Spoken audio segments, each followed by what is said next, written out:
कला और performance art की शुरुआत आखिर होती कहाँ से है? अगर हम ध्यान से सोचें तो हमारे आसपास मौजूद प्रकृति ही सबसे बड़ी इंस्पिरेशन है। स्रोत सामग्री पर आधारित आज के इस विश्लेषण में हम इस बेमिसाल सफर पर निकलने वाले हैं। हम देखेंगे कि कैसे एक छोटे से क्लासरूम से लेकर बड़े सांस्कृतिक मंचों तक नेचर ने आर्ट को शेप किया है। तो चलिए बिना किसी देरी के शुरू करते हैं। अब यहाँ एक बड़ा ही दिलचस्प सवाल आता है। करीब 2600 साल पहले नाटक और परफॉर्मेंसेस बिल्कुल खुले आसमान के नीचे पेड़ों और पहाड़ों के बीच होते थे। तो सोचने वाली बात यह है कि क्या थिएटर का असली जादू उन्हीं खुले नेचुरल स्पेसेस में था, या फिर आज के जो आधुनिक एयर कंडीशन्ड ऑडिटोरियम्स हैं वो ज्यादा बेहतर एक्सपीरियंस देते हैं। समय के साथ कला को महसूस करने का तरीका वाकई कितना बदल गया है ना। इस पूरी कहानी की शुरुआत एक बहुत ही छोटी सी चीज से होती है, और वो है अपने आसपास की दुनिया को सिर्फ शांति से ऑब्जर्व करना। यही वो बीज है जहां से कोई भी कलाकार अपनी एक नई दुनिया बुनता है। जरा उस दौर के बारे में सोचिए जब खूबसूरत पेड़, बहती हुई नदियां और सरसराती हवाएं ही किसी कहानी का स्टेज हुआ करती थीं।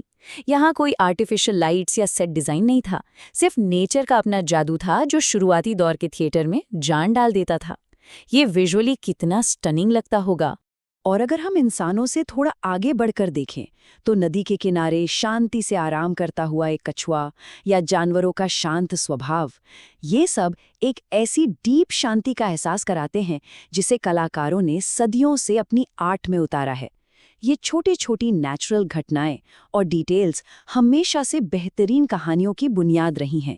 चलिए अब देखते हैं कि ये ऑब्जर्वेशन यानी चीज़ों को देखने और समझने का प्रोसेस एक स्ट्रक्चर्ड रूप कैसे लेता है, जैसे एक क्लासरूम में सीखने वालों के लिए इसे कैसे अप्लाई किया जाता है। बड़ी ही दिलचस्प बात है कि बस कुछ सीधे साधे स्टेप्स को फॉलो करके नेचर के एक बहुत बड़े एक्सपीरियंस को एक छोटी सी जगह में क्रिएट किया जा सकता है। जैसे पहले कोई नेचर थीम चुनना, फिर उसमें पक्षी या जानवर जैसे कैरेक्टर्स जोड़ना, और आखिर में आवाज़ों और फिजिकल मूवमेंट्स के जरिए उस पूरे सीन को परफॉर्म करना। इन स्टेप्स से किसी आम से कमरे को भी एक गरजते हुए तूफान में बदला जा सकता है। एक बहुत ही बढ़िया उदाहरण यहाँ देखने को मिलता है।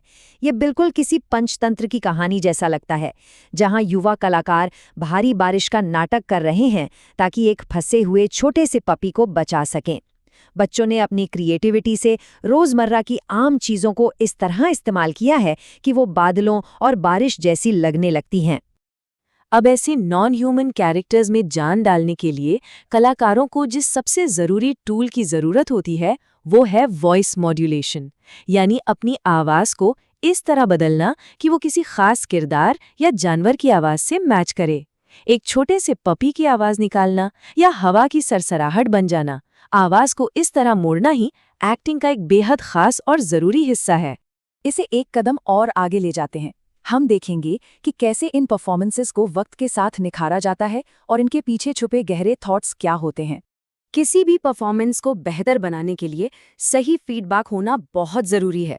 इन आलोचनात्मक मापदंडों से कलाकार सीख पाते हैं कि नेचुरल एलिमेंट्स को कहानी में ऑर्गेनिकली कैसे फिट किया जाए, जैसे तूफान की आवाज निकालने के लिए जोर से टेबल थपथपाना, कहाँ एंट्री लेनी है, कहाँ एग्जिट करना है और प्रॉप्स का कैसे यूज करना है। ये सब बातें एक बिखरी हुई कहानी को एक जबरदस्त नाटक में तब्दील कर देती हैं। ये पॉइंट हमें थोड़ा रुककर सोचने पर मजबूर कर देता है। अगर हम थिएटर को सिर्फ एंटरटेनमेंट ना मानकर धरती की आवाज मान लें तो कैसा हो? सोचिए, अगर नेचर वाकई में बोल पाती तो हम इंसान उससे क्या सवाल पूछते? क्या हम सच में उसकी फिक्र और चिंताओं को सुनने और समझने के लिए तैयार हैं? अब इन बेसिक कॉन्सेप्ट्स को थोड़ा मैक्रो लेवल पर देखते हैं। क्लासरूम की चार दीवारी से बाहर निकलकर अगर हम उन बड़ी कल्चरल ट्रेडिशंस पर नजर डालें जो सदियों से चली आ रही हैं, तो नेचर और आर्ट का रिश्ता और भी गहरा नजर आता है। यहाँ इन दो बिल्कुल अलग लेकिन बेहद शानदार विजुअल स्टाइल्स पर गौर कीजिए। एक तरफ हुलीवेशा के डांसर्स हैं जिन्होंने अपने आप को एक खूंखार बाघ की तरह पेंट किया हुआ है, और दूसरी तरफ पशु नृत्य के डांसर्स हैं जो बड़े बड़े रंग बिरंगे और खूबसूरत जानवरों के मास्क पहनकर परफॉर्म करते हैं। ये दोनों ही अद्भुत फोक आर्ट्स बिल्कुल अलग अलग रीजन्स से हैं और अपने तरीके से एनिमल्स की रॉ एनर्जी को पेश करती हैं। हुलीवेशा में पीले और काले रंग का टाइगर बॉडी पेंट होता है, जहां देवी दुर्गा को श्रद्धांजलि दी जाती है, और ये कर्नाटक और आंध्र प्रदेश में बहुत मशहूर है। वहीं दूसरी तरफ उड़ीसा का पशु नृत्य है, जिसमें विशाल मास्क्स और एनर्जेटिक म्यूजिक के जरिए लोकल फॉरेस्ट गॉडेस यानी वन देवी की पूजा की जाती है। दोनों ही तरीके नेचर की पावर को सेलिब्रेट करते हैं। इस परफॉर्मेंस की एनर्जी वाकई कमाल की होती है।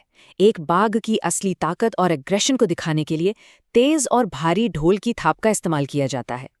जब ढोल की वो लाउड बीट्स बजती हैं तो एक ऐसी एनर्जी पैदा होती है जो दर्शकों को पूरी तरह से बांध कर रख देती है। लेकिन क्या ये मालूम है कि आर्ट का ये जश्न कभी दुनिया के सबसे बड़े ग्लोबल मंच तक भी पहुंचा था? हम बात कर रहे हैं ओलंपिक्स की, जहां एक समय में फिजिकल ताकत के साथ साथ आर्ट को भी पूजा जाता था।